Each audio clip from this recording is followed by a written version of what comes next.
Syederalon Waduk Paya Laut berlokasi di Gampung Pulau Ara, Pedada Biren sejak 2 bulan lalu mengalami kekeringan.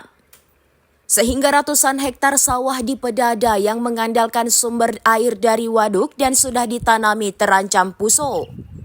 Tanaman padi yang mulai berubah dan ada juga yang menunggu panen alami kekeringan. Pantauan Serambi News pada Senin 25 Agustus 2025, waduk yang luasnya mencapai 5 hektar itu tampak kering kerontang. Tanah pada waduk mulai retak akibat kekeringan. Sementara di pinggir waduk kini telah ditumbuhi rerumputan dan semak belukar.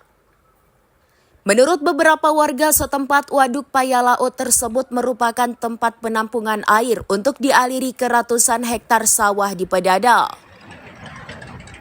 Sejak waduk itu kekeringan, tanaman padi sawah di kawasan itu alami kekeringan dan terancam puso.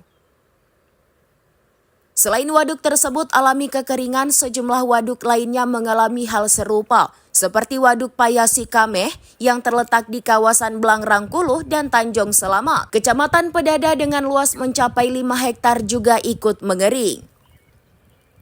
Akibatnya sebagian petani yang selama ini selalu bergantung aliran air ke sawah mereka dari waduk tersebut, kini harus pasrah tanaman padi terancam puso.